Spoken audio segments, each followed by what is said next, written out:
Is it time to bid goodbye to the national favorite drink, Ruh Afza? Delhi High Court has asked Amazon to stop selling this drink on its platform. This is on the allegation that some bottles of Ruh Afza being sold on the site are manufactured by Pakistani companies whose details are not mentioned on the packaging. Hello everyone, Rooh Afza ये एक ऐसा syrup है जिसे हम सभी ने किसी न किसी फॉर्म में यूज़ किया है।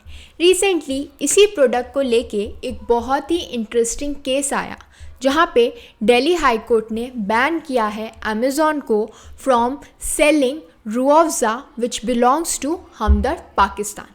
अब आप सोच रहे होंगे कि ये हमदर्द पाकिस्तान कहाँ से आ गया। इस केस को समझने के लिए हमें समझना पड़ेगा इस प्रोडक्ट का बैकग्राउंड कि ये आया कहाँ से, ओरिजिनेट कहाँ से हुआ। Rooh Afza was founded by Hamdard founder Hakim Hafiz Abdul मजीद।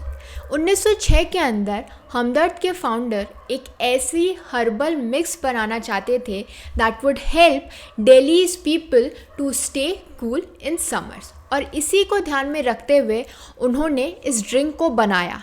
इस ड्रिंक को बनाने के लिए उन्होंने काफ़ी सारे herbs, syrups which belongs to traditional Unani medicine use की एंड क्रिएटेड अ ड्रिंक जो कि हेल्प करेगी पीपल को to counter heat strokes and prevent water loss in people. Rooh Afza का जो लेबल है जिसके अंदर काफ़ी सारे कलर्स हमें देखने के लिए मिलते हैं वो डिज़ाइन किया गया था 1910 के अंदर बाय मिर्ज़ा नूर अहमद। लेकिन मजीद की डेथ के बाद उनकी वाइफ राबिया बेगम ने इस्टेब्लिश किया एक charitable trust in the name of herself and her 2 sons. Hamdard as an organisation ने काफ़ी सारी चीज़ें देखी हैं जैसे कि पार्टीशन, वॉर्स, पेंडेमिक, लेकिन सबसे ज़्यादा इफेक्ट जिस चीज़ का उन पर हुआ वो था पार्टीशन, क्योंकि मजीद के 2 बेटे थे। उनमें से एक बेटा इंडिया के अंदर ही रहना चाहता था और दूसरा बेटा पार्टीशन के बाद पाकिस्तान में जाके सेटल होना चाहता था।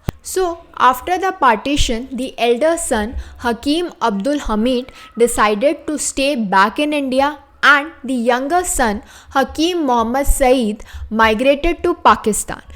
उन्होंने हमदर्द पाकिस्तान को 2 कमरे से स्टार्ट किया and finally Hamdard Pakistan became profitable in 1953। 1953 तक हमारे पास 2 हमदर्द थे, एक इंडिया में एक पाकिस्तान में।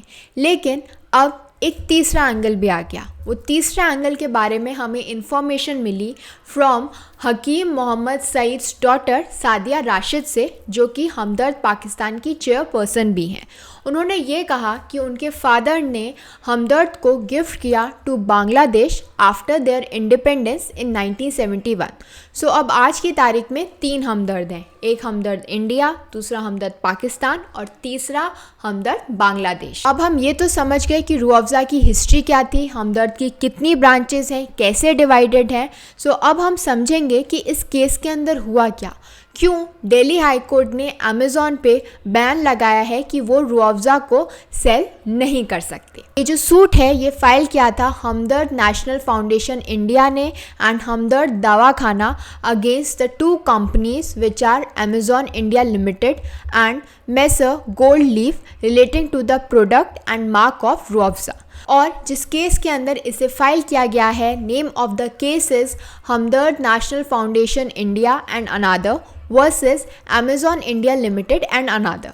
ये जो रूह अफ़ज़ा का मार्क है ये बहुत इंपॉर्टेंट है और इस मार्क को अडॉप्ट किया था प्लेंटिफ ने इन 1907 और इसे बहुत सारे डिफरेंट प्रोडक्ट्स के लिए यूज़ किया जाता था, इंक्लूडिंग द नॉन अल्कोहलिक शरबत एंड बेवरेजेस। अमेज़ॉन जो कि एक ई-कॉमर्स कंपनी है जिससे हम सभी लोग काफ़ी सारी चीज़ें ऑर्डर करते हैं, वहाँ पर ये रूह अफ़ज़ा जो है वो सेल हो रहा था।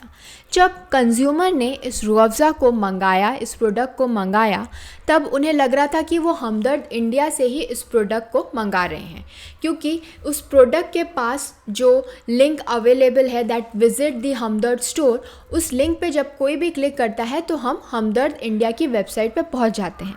लेकिन जब वो प्रोडक्ट फिज़िकली आया everyone were shocked including the plaintiff was shock, क्योंकि मैन्युफैक्चरर की जगह पे जो नाम मेंशन था it was Hamdard laboratories work Pakistan from Karachi Pakistan.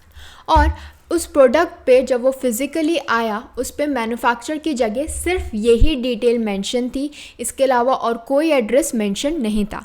Generally वो मेंशन होता है कि किस जगह से बना है, क्या एक्चुअल एड्रेस है, कौन सी लेन है, कौन सी स्ट्रीट है, लेकिन ये सब मेंशन नहीं था। सिर्फ ये मेंशन था कि मैन्युफैक्चरर कौन है, Hamdard laboratories work Pakistan from Karachi Pakistan.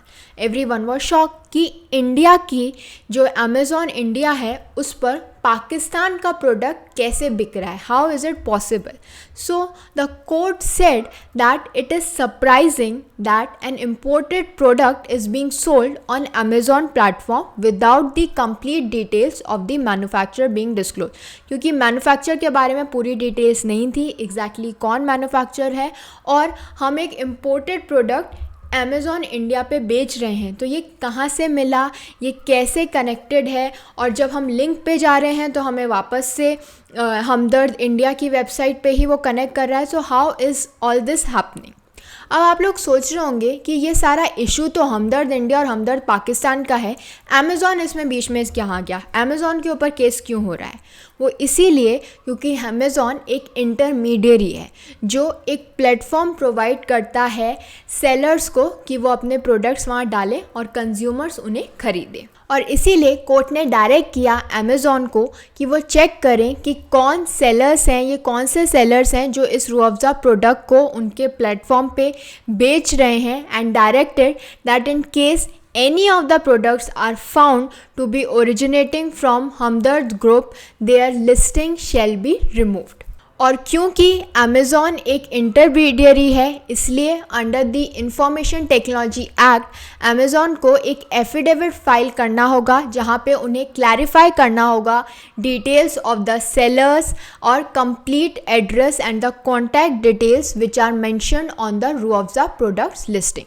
सो ये सब इंफॉर्मेशन अमेज़ॉन को प्रोवाइड करनी होगी क्योंकि वो उनके प्लेटफॉर्म पे सब कुछ बिकता है, they are the intermediary, so they are responsible for all the products which are being sold on their platform। इसीलिए ये उनकी ड्यूटी है कि वो मेक श्योर करें कि सारे प्रोडक्ट्स कहाँ से बन के आ रहे हैं, कौन उसे बेच रहा है, सेलर की डिटेल, सब कुछ उस पर मेंशन होनी चाहिए। साथ साथ जस्टिस प्रतिभा एम सिंह ने ये भी कहा कि रूह अफ़ज़ा एक ऐसा प्रोडक्ट है जिसे इंडियन पब्लिक यूज़ कर रही है for over 100 years, and it is necessary कि ये जो प्रोडक्ट है इसकी क्वालिटी है, it should be up to mark, it should be according to the food safety and standard authority of India and legal metrology act 2009। So इसलिए उन्होंने कहा कि ये भी देखा जाए कि ये हमारी जो फसाई है उसके स्टैंडर्ड्स के अकॉर्डिंग है या नहीं।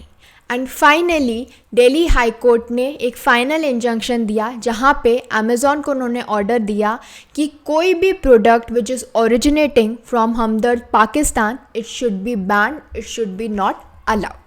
So I hope this information was helpful to all of you. Please do like, share and subscribe to my channel. Thank you.